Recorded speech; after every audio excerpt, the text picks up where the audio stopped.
assembly communications letters and the signal processing letters. He's been guest editor in a few JSAC issues. And more relevant to this, Stefano has had a few seminal works in cell-free massive MIMO for some years now, and more recently in the scope of ISAC. So without further ado, Stefano, over to you. Okay, thank you very much. Thank you very much. Okay, is there a mic somewhere? The mic should be that one. Okay. And your pointer is here. Okay, so thank you very much. First of all, I mean, it's really a pleasure for me to be here. And I thank Christos and Fan for organizing this event and for inviting me. And I always like coming to London. It's one of my favorite cities. And okay, this talk is about the use of self-free and realization of ISAC in self-free distributed MIMO networks. And in particular, we focus on scalability and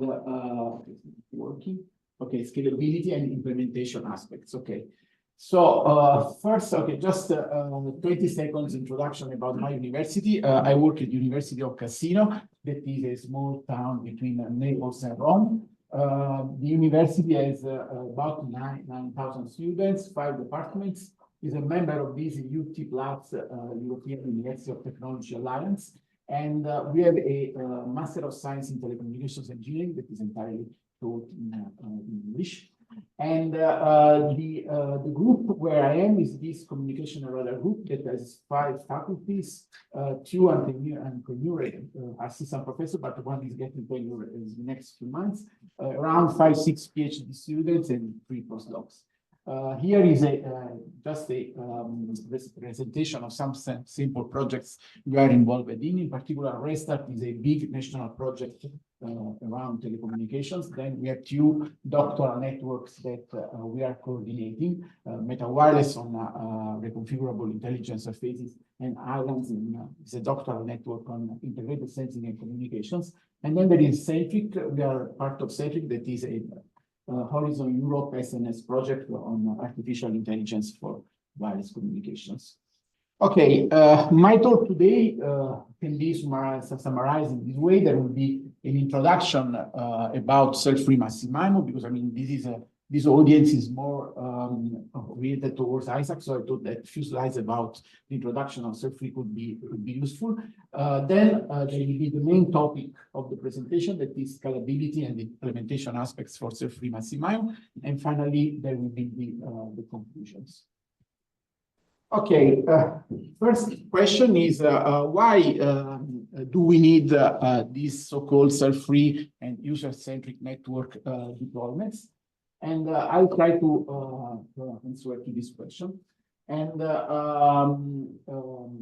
okay, we can say that it all started with massive MIMO, that is a 5G technology.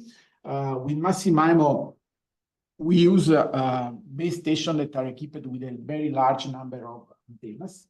And thanks to this very large number of antennas, we can multiplex several users in the spatial domain. So we are able to serve in the same time frequency resource slot a lot of users, because basically the rich scattering environment that is usually assumed and is usually verified, especially for sub-6 gigahertz frequency, 2 things happens. Okay, first of all, there is this channel hardening phenomenon, so that every user basically can be seen by the base station with a strength that is rather stable, not fluctuating, because there is an averaging effect with respect to the signal intensity received from the several antennas at the base station. So this is this first aspect, this first phenomenon, channel hardening, that stabilizes performance.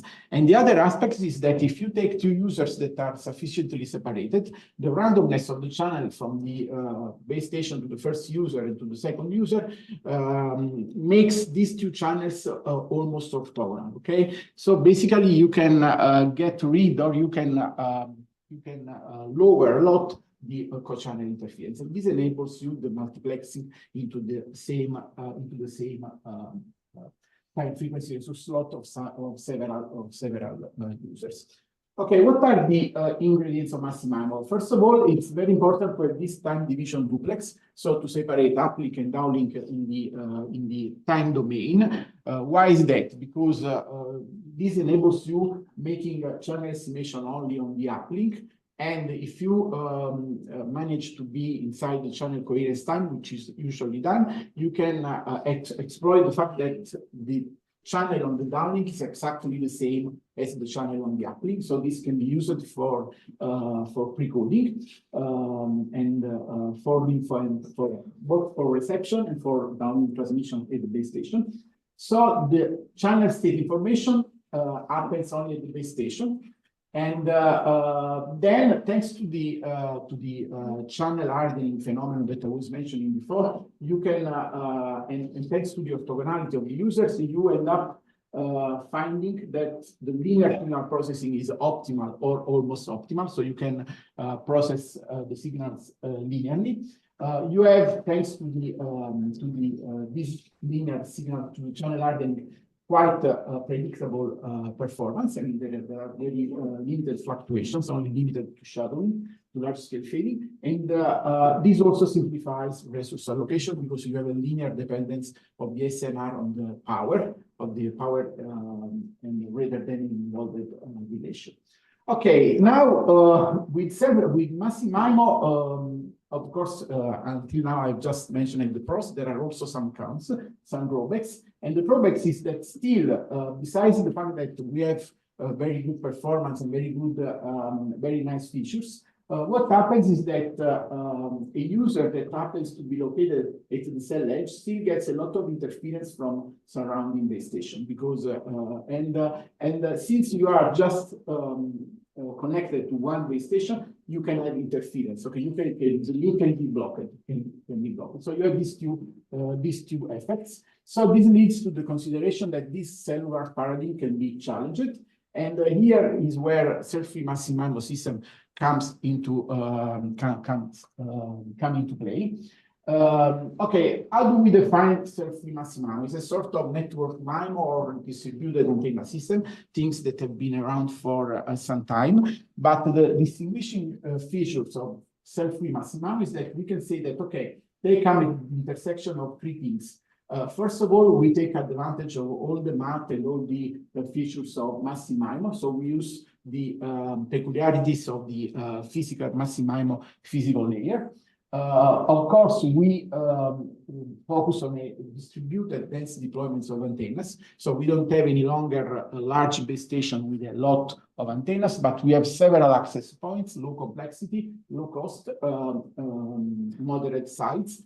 That are distributed in the area that you want to cover, and then you also try to perform joint coherent processing. Okay, you try to have coherent transmission towards the antenna user. So these are the three. And when you make the intersection of these three things, this can give a definition of self-free massive MIMO.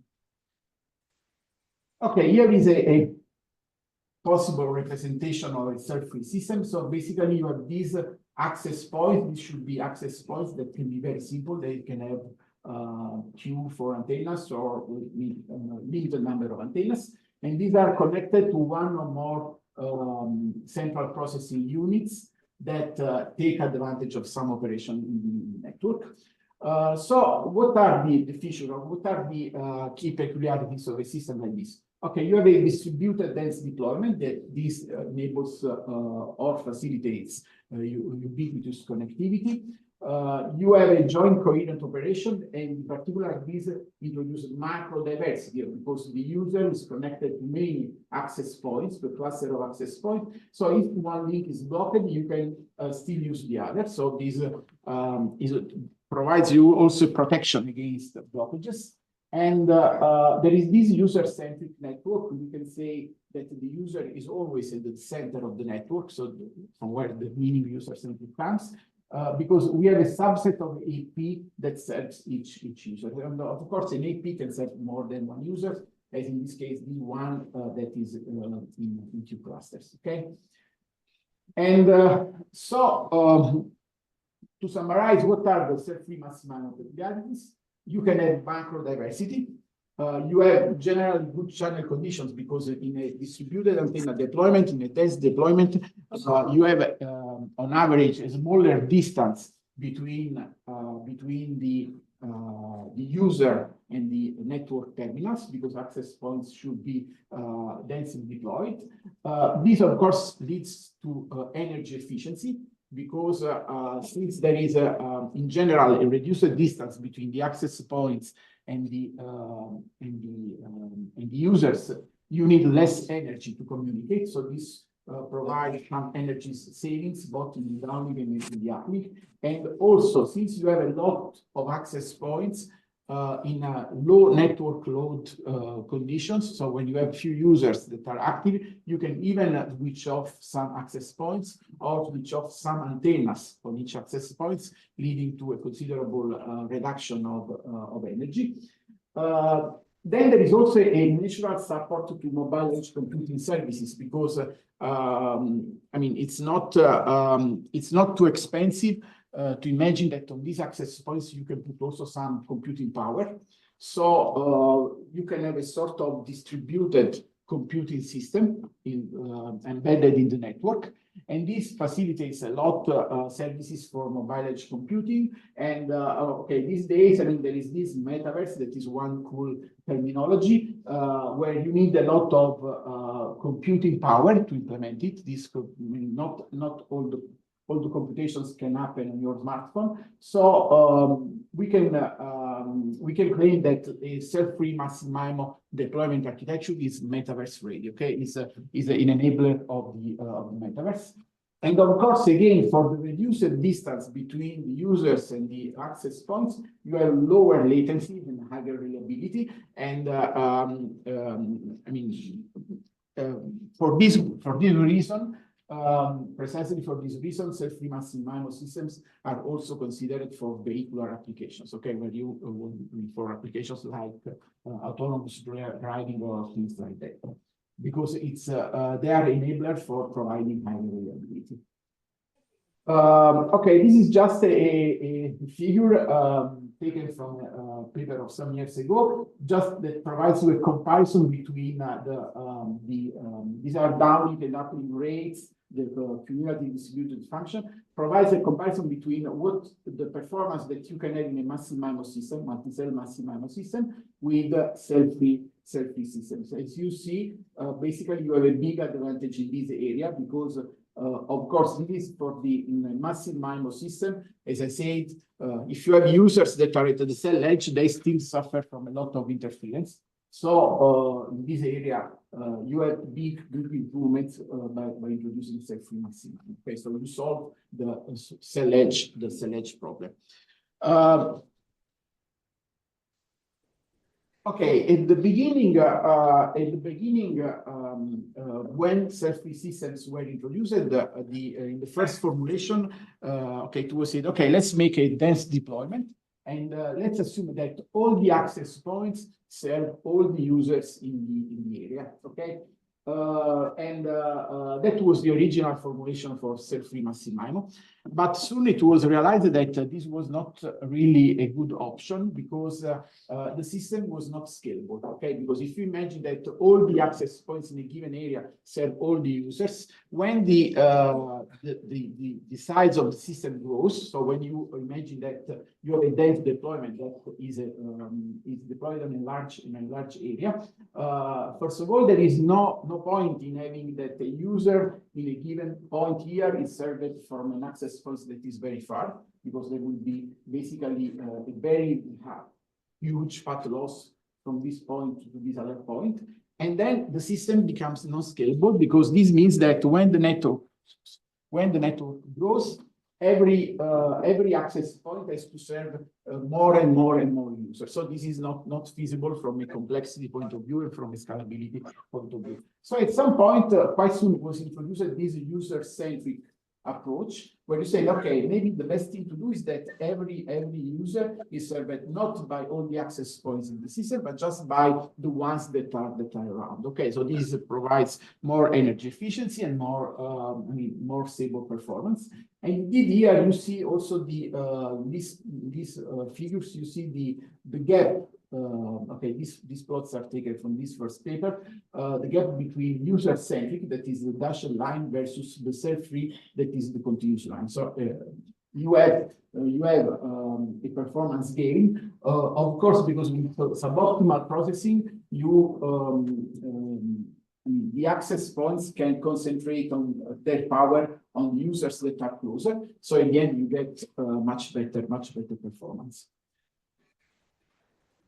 Okay, now the question that we formulate now is, can we use self-free massive MIMO for doing integrated sensing and communications? And of course, the answer is yes, we can do that. And I mean, this has been recognized by a number of authors recently. Here there are some papers, but this is a list that is by no way exhaustive, that have started investigating the use of self-free massive MIMO for integrated sensing and communication. So the answer is definitely yes. But the results that have been so far presented in the literature mainly refer to a scenario like this. Okay, here we have, this is a possible deployment. We have the user, this is a system where these triangles are the access point.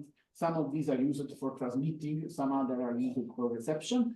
The squares are the users that are located in the ground. And then there is this cross here represents the radar range cell that is going to be sensed. Okay, so we have that all the access points in the area just make the scanning of one given position. So all the there is in the papers there is just one target. The paper just considered the case that there is only one target in the scene, or let's say we are sensing one radar range cell at a time, and all the access points are involved in the detection of this user. Okay, of course, this approach is not scalable, because when the this area grows large, we have that all the access points still participate to the sensing of this unique range cell. So basically, there are two problems. The first problem is that when the area grows, if we still sense one range cell at a time, there is an increase of the time that you need to use for the scanning. So that is the first problem. The second problem, if you want to say, okay, we do a simultaneous sensing of many radar range cell suitably spaced in space.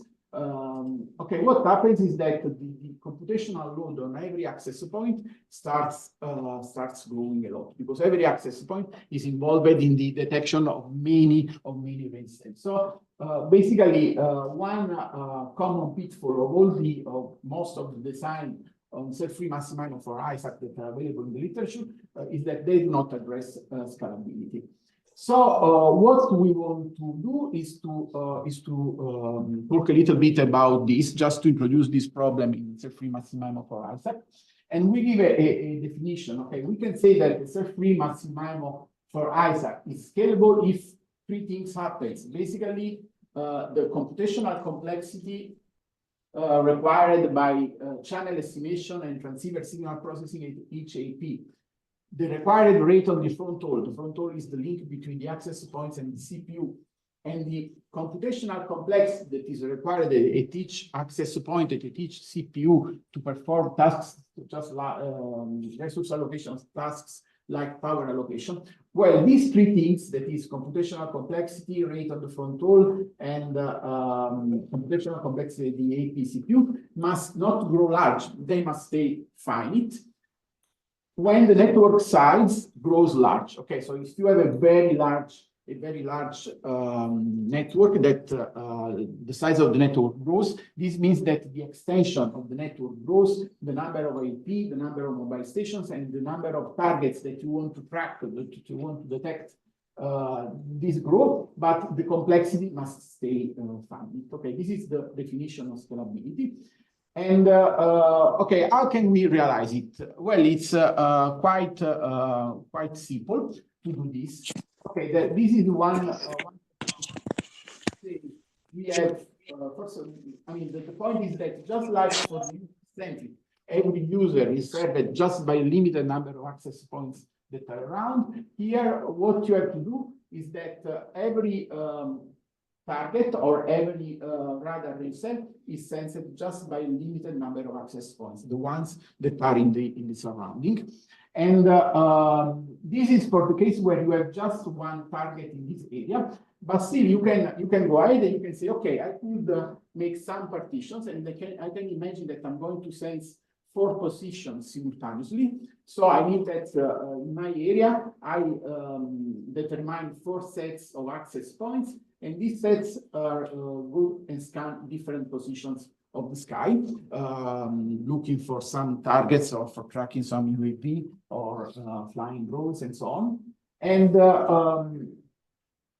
of course, you need a protocol because you cannot sense 2 range cells that are too close, otherwise you will get a lot of interference. You have also to space and scan with some coordination all the areas that you want to scan simultaneously. And I mean, this is a further representation. This is for the case where we have 16 sensing regions. So we are going to make sensing in 16 regions simultaneously. And since with 16 sensing region, the 3D plot was quite complicated, we presented was not readable.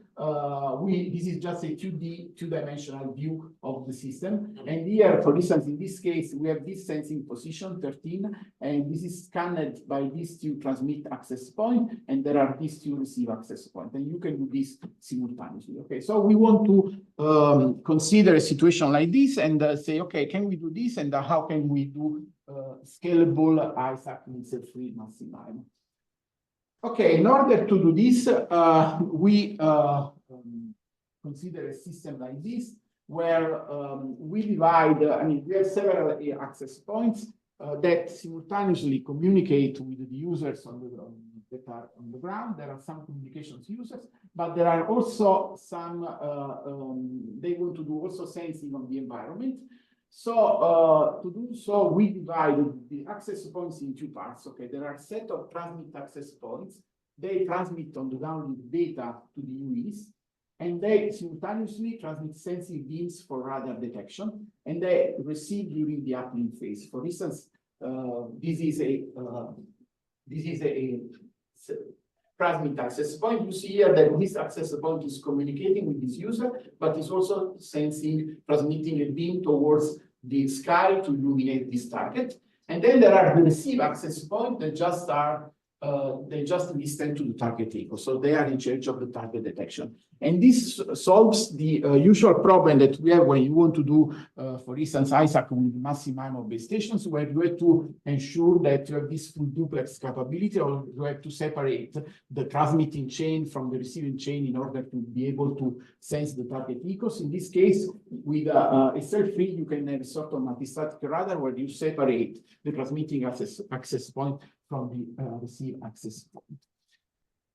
Okay, just a couple of slides of math, but not so much. Okay, if we want to do this, we can define this vector, that is the vector transmitted by the access point number n in time epoch number n. And what is this access point number n going to transmit? Okay, is sending information symbols to the users that is serving. So KM is the set of users that access point n is serving. So this is the power user to transmit the access point number m towards user number k. This is the transmitted beamforming vector. This is the information symbol. And on top of this, in addition to this, we have also a sensing. Okay, so basically this is a beam steering vector directed towards the position PLM of n, that is the position of the range cell inspected by APM in sensing region L of m at time epoch n. So this is the region that we are inspecting, multiplied by some fake information symbol, and with this transmit power. And so this is what the access point is transmitting. Okay, so it's transmitting some information data to the user that is serving, and one sensing beam towards the position that is going to scan. And for communication, okay, we have that the signal that we receive at user K is the usual term that is the useful term. Then there is co-channel interference. This is the interference coming from the communication signals, and this is the interference coming from the radar beam. Okay, so in this case, there is this new form of interference to the communication users, interference that comes from the radar beam. Okay, for the sensing, we can instead, what is the model of the signal? Basically, we are going to write this term that is the signal that we receive at this at the generic receive access point. We assume, okay, one thing is that you see here, when you consider a setting like this, there is this interference, these red arrows that represent the interference coming from the transmitting access points. We assume here that this can be estimated and cancelled. So we remove this, and at the end, we end up with a signal that is basically the, okay, we assume that there are L sensing regions. A is a binary variate that can be 1 or 0, depending on the fact that a target is present or not present in the area. This is the signal transmitted by access point and prime, and this is the channel, the composite channel, from the N prime access point, hitting the target in the L sensing area and going to the receive access point N. And basically, this will be will have a structure like this. Will be a matrix made by the outer product between two steering vectors, and then there is this parameter here that takes into account the path loss and the target reflectivity that is modeled, that is unknown. Okay, if you want to, if based on this observation, you want to detect the symbols, or you want to detect the possible presence of the target, you can arrange what you have, the signal that you receive, the access point M in this way. Basically, you can formulate this hypothesis test where H1 is the hypothesis where the target is present, H0, you just have noise. And in particular, here we have this matrix that can be assumed, safely assumed to be known. And this is instead the vector of the target responses that are unknown. So we model them as a deterministic non-known parameter, and we use the generalized likelihood ratio test approach, and we end up having this test. Okay, basically here U is the matrix of the left singular vectors of this matrix that is known. And if we imagine, if you want to assess the load of the fronthaul on the uplink fronthaul, we can imagine that we do one scan in every. Okay, imagine that we have. We refer to the usual timing duration of the OFDM symbol that is 71 microseconds, including the cyclic prefix. Suppose that we use n subcarriers per each sensing. There is a total number of subcarriers that is n tot. Imagine that we quantize this quantity that is real with n-bit quantization bits, and it can be seen that the rate required on the fronthaul at the end comes up is a fraction, is an integer multiple of 14 kilobit per second. That is the reverse of this. And so basically, we see that thanks to this approach, that we can denote as being target-centric, where every access point is involved in the scanning of a limited number of sensing regions, and not all the ones in the region. The load of the fronthaul can be computed and can be made does not grow to infinite. Okay, so this is quite limited and it's quite manageable. For instance, if you assume that we are quantizing this quantity with 10 bits, and supposing that we divide all the subcarriers into 10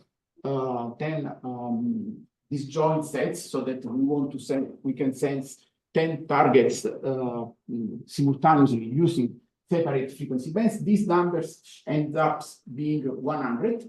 100 multiplied 14 kilobit per second is 1.4 megabit per second. So this is the rate, the additional load on the fronthaul, on the uplink, related to the fact that we are using the self-free massive MIMO system for doing the ISAC sensing and not only communication. So it's a rate, after all, quite manageable. Okay, we can now present some simulation results, and in presenting the simulation results, I will present the two performance measures. One is the downlink communication SNR that leads to the rate, and this is the standard expression, with the only difference that here in the denominator we have a further term that is the interference coming from the radar beam steering from the radar from the beams transmitted from the access points in order to make radar detection. And then we define also a sensing SNR that is basically the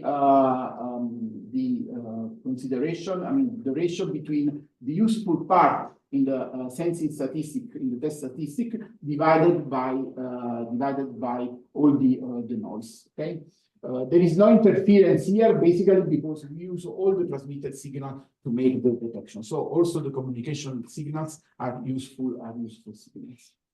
Okay, we assume an area of 1 square kilometer that as a baseline is divided into 4 sensing regions.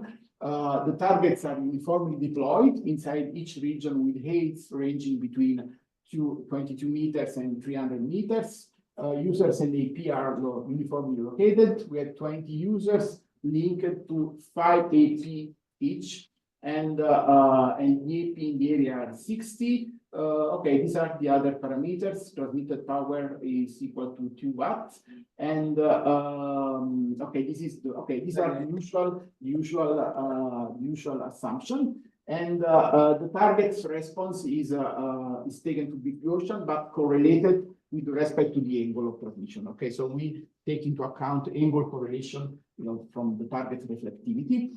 And okay, the baseline for each region, we consider that 10 access points transmit and 5 receive. Okay, so this is one possible representation of the area.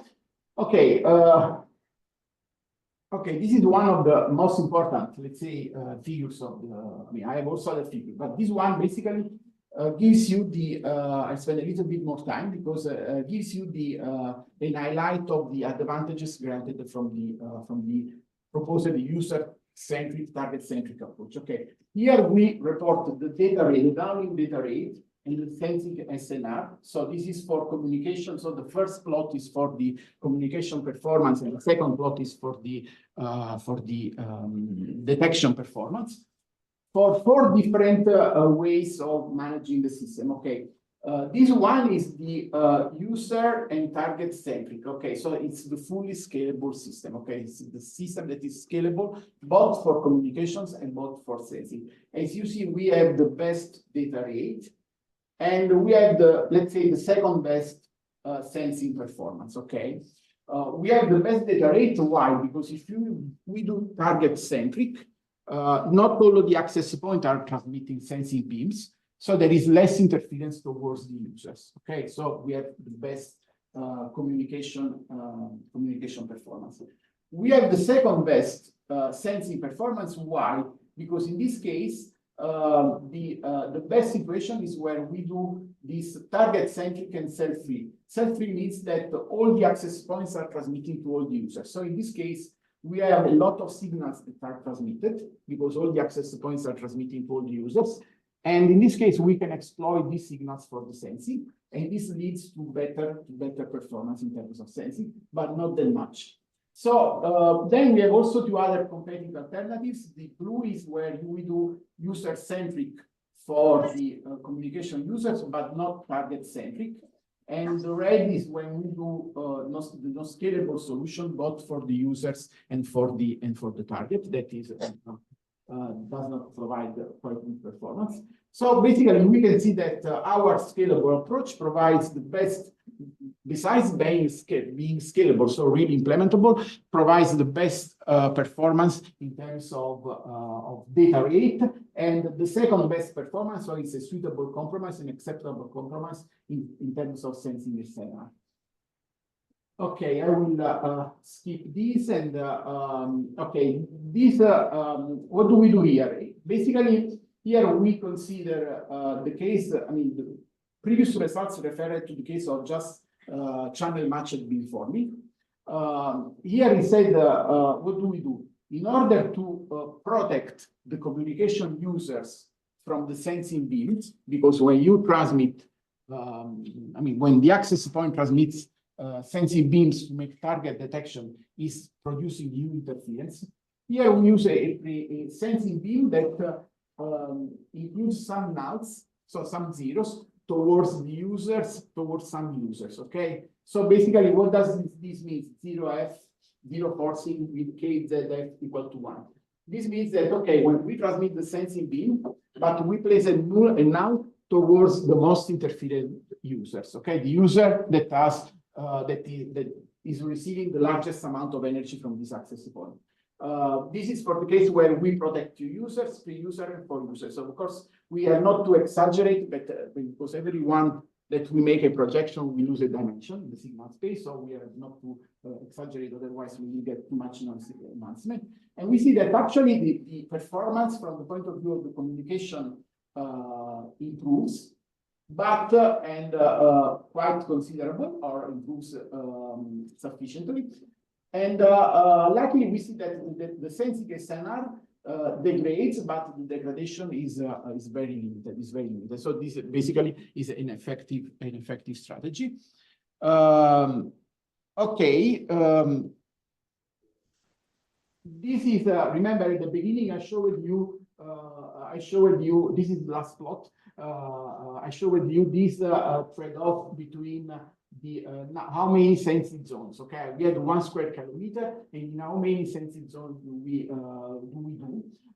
Okay, the results show that okay, the best thing is to have just one sensing zone, both for the throughput and both for the SNR, of course, because there is less interference, more access points used for detection, and so on. So it's the best would be just consider just do one sensing at a time. But on the other hand, and if you consider more region, you have worse performance. But on the other hand, it should be said also that given the area that you want to scan, in this case, you are going 16 times slower with respect to the case where you use 16 regions. Okay, so this is a multiplier for a reduction factor for the time that you need in order to scan the entire area that you want to survey.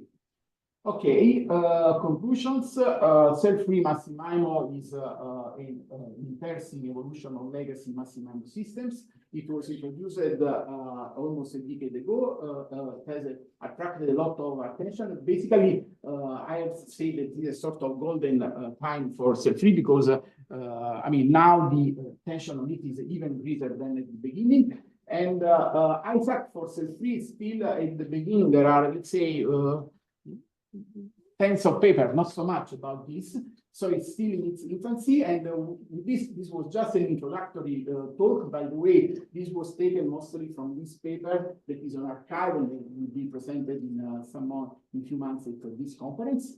And so we have just introduced this problem of scalable target-centric self-free massive MIMO for ISAC. So a new topic that I hope people will like it and will make research on it. Okay, thank you very much for your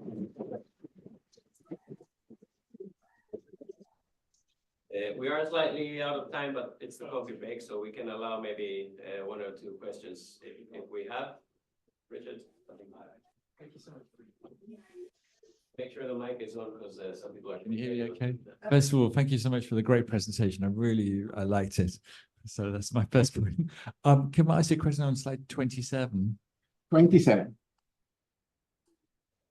Yeah, this one here. I think you explained it, but maybe it was too quick for me to catch. Some of the base stations, some base stations are just transmitting the data to the users. Okay. And some base stations are just receiving the sensing signal, right? Right. And so it's multi-static sensing. Right. And then could you explain again what the difference between A, B, C, and D, all the different options were? I don't maybe I didn't catch it the first time. Okay.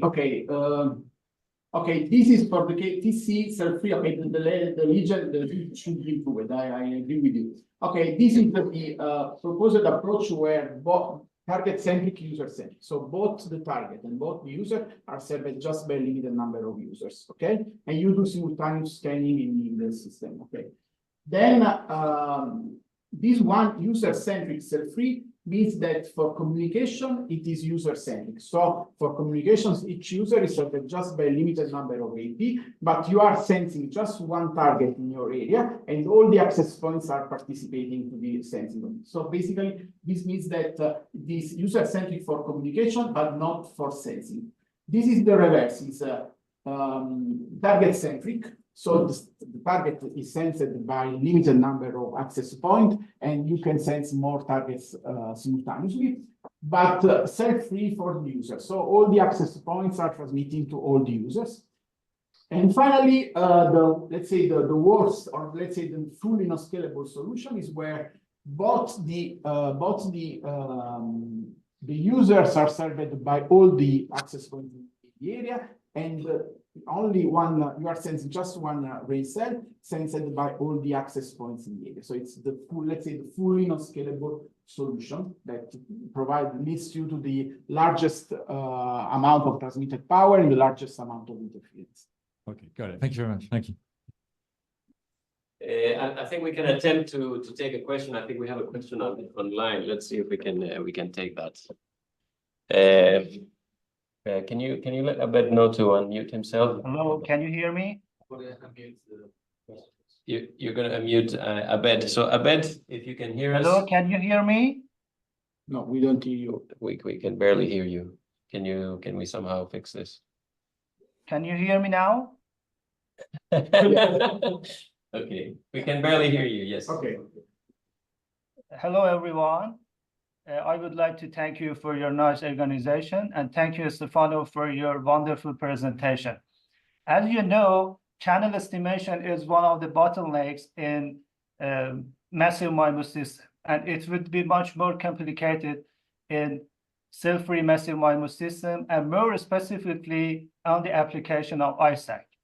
Instead of using channel estimation, I'm suggesting channel charting and the combination of channel charting and machine learning based schemes such as generative adversarial networks for the next generation of wireless networks.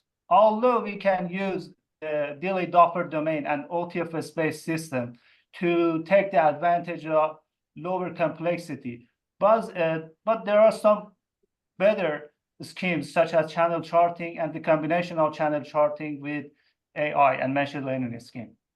What's your opinion in this regard? Thank you so much. Okay. Okay. First of all, thank you for attending, Abed. Okay.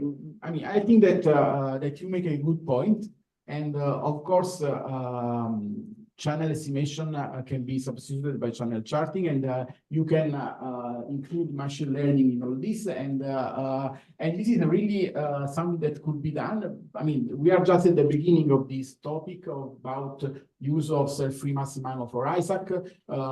We have just given the definition of scalability, so I mean the purpose of this talk was just to present some fundamental trade-offs and just to show that there are some gains. And but of course, the system is amenable to a lot of optimization. So what you suggest is really a good way of research, a way for further investigation. Of course.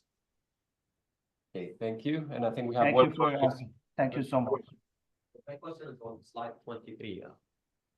So when you do the generalized likelihood ratio test. No, it's not working any longer, this one. Or is it? So let me just click on it. So yeah, should work now. 23. Okay, thank you. Thanks. So the threshold there, the right is T. You said that's unknown. No. What is unknown is alpha. Okay, alpha is the response of the target. We don't know it because we don't know how large is the target and what are the reflectivity properties. So this is something that is usually done in the radar signal processing area. So we model it as a vector of unknown deterministic parameters, and then we use the generalized likelihood ratio test in order to come up with a test that basically is the likelihood ratio test where alpha is substituted by its maximum likelihood estimate. This one instead is a threshold that usually is set up based on the level of the probability of false alarm that you want. Because of course, if you take a too low threshold, it is simpler to end up deciding for the H1 hypothesis, even if you have just noise, there is no target. So usually what is done is that you assume that there is no target, and you set this threshold so that the probability of false alarm is the one that you want by design. For instance, 10 to the minus 4, 10 to the minus 3. Okay, so this is just the detection threshold that is not related to the fact that you don't know this. Welcome. Thank you. Thanks again, Stefano. Let me just so for the people on the Zoom. So we're going to take a half an hour break for coffee. So we'll be back. Well, it's about 20 minutes now. So 20 past the hour, we'll be back for those of you on Zoom. And those of us here, coffee is one floor up, and I'll be happy to show you where. Yeah, incredible.